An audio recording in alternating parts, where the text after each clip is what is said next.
okay? Last lesson of chapter 15, we're working with a change of variables, really dealing with a triple integral.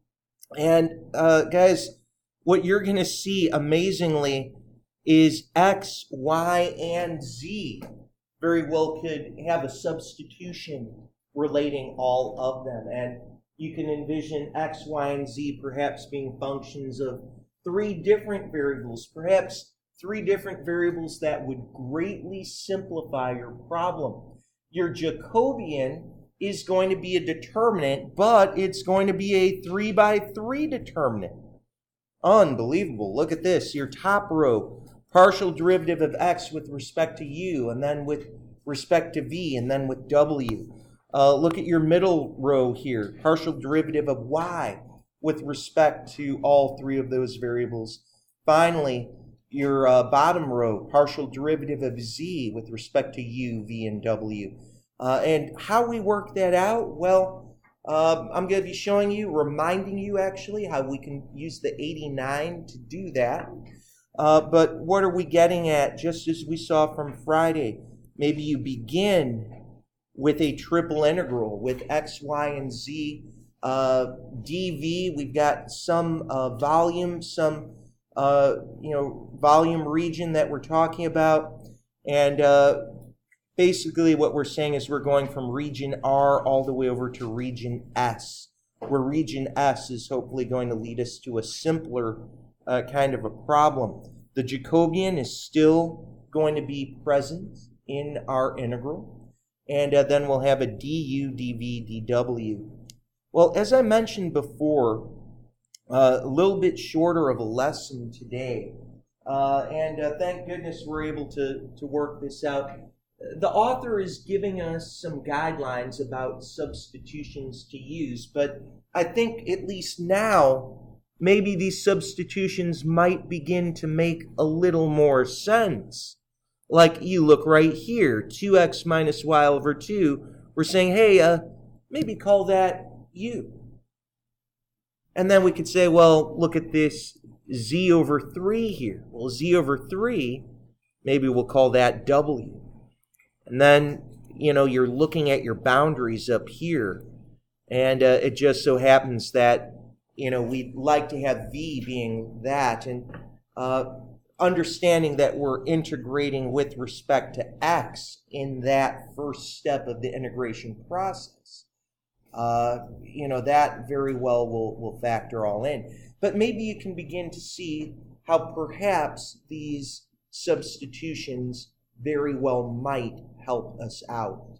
Now, we'll get to how that would look, making those substitutions and changing the boundaries.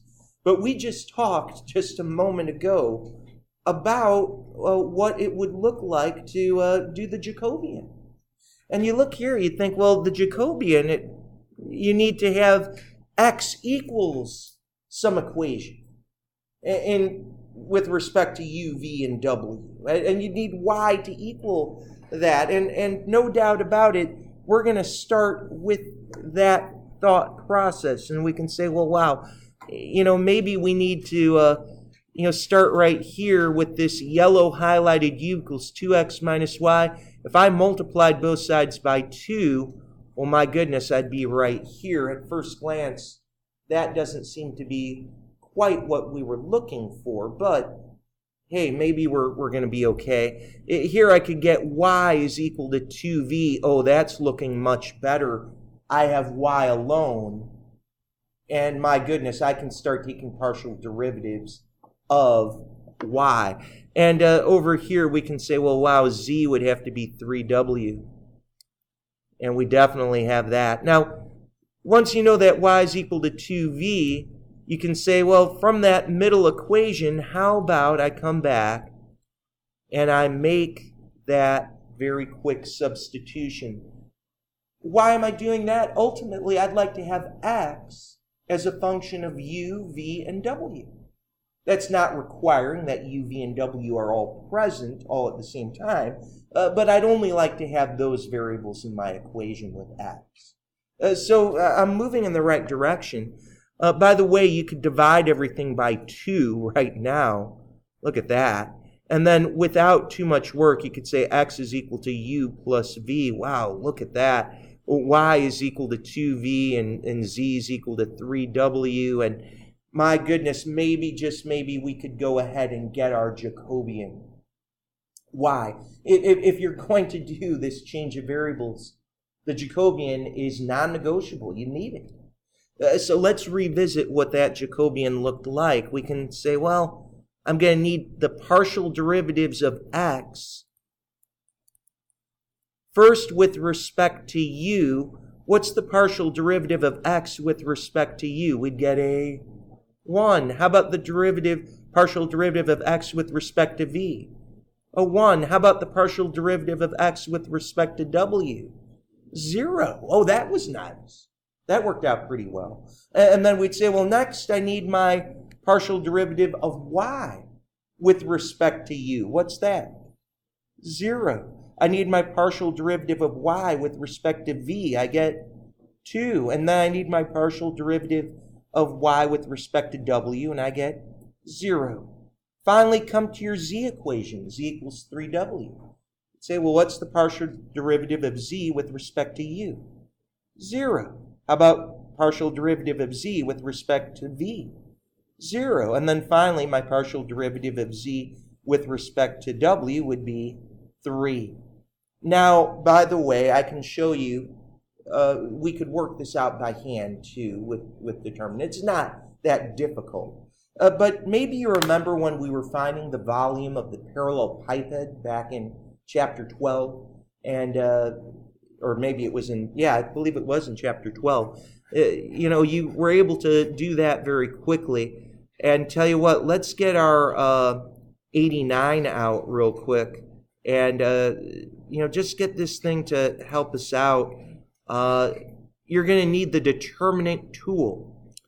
And wow, right now I am so sad to say I'm having a technology glitch.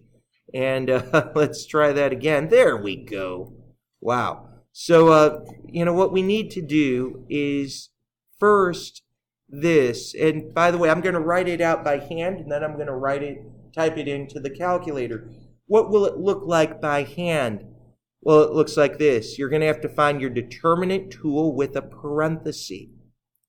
Then you're going to need a big bracket. Then you're going to need a bracket for your 1, 1, 0. Close a bracket. No comma. New bracket. 0, 2, 0. Close your bracket. Another set of brackets here. 0, 0, 3. Now you're going to have to close your right bracket, and then you close your parentheses. So I guess what I'm trying to tell you is you need parentheses at the beginning and at the end. And maybe what gets to be a little bit tricky is you also need a bracket at the beginning and at the end. And then your rows, each individual row is enclosed by brackets. I'm going to shut the video off because, I'm sure people at home can take a moment right now to type this in. Forgive me for pausing the video just a moment ago. First, let's talk about where the determinant is found. Catalog, right here, right above the Z button. You can hit A, B, C, D. If you hit D, just hit the comma button. And then down arrow a little bit. You can see eventually you go to D, E, T. That's how you have to get started typing this out. Okay, so you can see what we did. We typed that all in, much the way I wrote it out by hand. We're going to get the Jacobian, in this case, to equal 6. If it ever were to be negative, you have to take the absolute value of it. Okay? So here's where we come next. We're going to come back over here, and we're going to say, look, I need to work out this triple integral. And in yellow right here, this is now a u. And in green, that z over 3, you can see, is really a w. And I'm going to now have a du, a dv, and a dw. But of course, right now, the other huge concern is, what about the bounds? What about these boundaries? So let's talk about the boundaries. The very first thing that we saw was that x was between y over 2 plus 1, and x was also between y over 2. That's really what we saw. You might have noticed that we weren't using our v just yet. So let's just come over here and say if x was equal to y over 2 plus 1, the left side, you can see that our x was u plus v. And again, where was that coming from? Well, right here, right? And, our y was 2v. So, just pointing that out. So I'd have u plus v equals 2v over 2 plus 1. Now, over here with my other boundary, my x, again, is u plus v, and my y was 2v all over 2. So if I'm just looking at what's happening here, I've got u plus v equals v plus 1.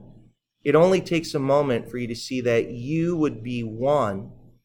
And over here, as you're working this out, you could see that this lower bound, if you had u plus v equaled v, you'd say that u equaled 0. So these are your boundaries for u, and that's really what we're going to be putting in, right in for this integral. We found that our u boundaries are spanning in that way. Now, if you look at your original y boundaries, and maybe just coming back over here, you could say, well, your y boundaries were going between 0 and 4. And we can, just more or less say that y equaled 0, y equaled 4. But look at the top of the screen here, y was equal to 2v. You could say 2v was equal to 0, and 2v would equal 4. You'd get v equals 0, and v would equal 2. Well, that's the second boundaries that we have for our dv. We're going to be going from v equals 0 to v equals 2. And then finally, we can talk about our boundaries for w. Our boundaries for w are related to our boundaries for z. And you could see that z in the original problem had boundaries between 0 and 3. That was our last integral. That was our dv. So I'm going to have z equals 0, z equals 3. But what was z again? Well, in our substitution, z was equal to 3w. So, yeah, we've got to do a little bit of work here to make this all come together. But not a lot of work. You get w equals 0 and w equals 1. You're spanning from w equals 0 to w equals 1. So your last boundaries here would be as such. And now you can proceed and you can go ahead and work this integral out. It's a brand new integral, and it's actually a much simpler integral. We can go ahead and start taking antiderivatives. Antiderivative with respect to u, it's u squared over 2 plus wu. And we're going to go between 0 and 1. And then we're just going to have to work that out. When we plug in our 1, we'd get 1/2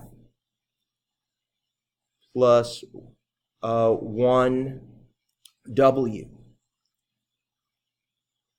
Okay, and you plug in your 0, and it's going to completely wipe out. So I'd have 1/2 plus 1w. And now we can keep going. We can say now we're going to integrate with respect to v.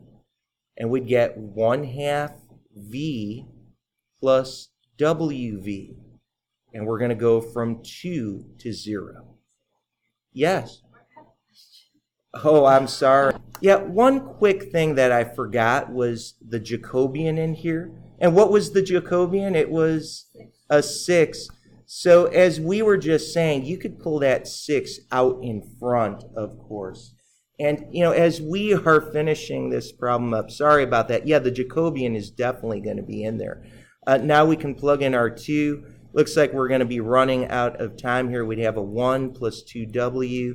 But finishing that up, you can do that real quickly, right? As our video is winding down.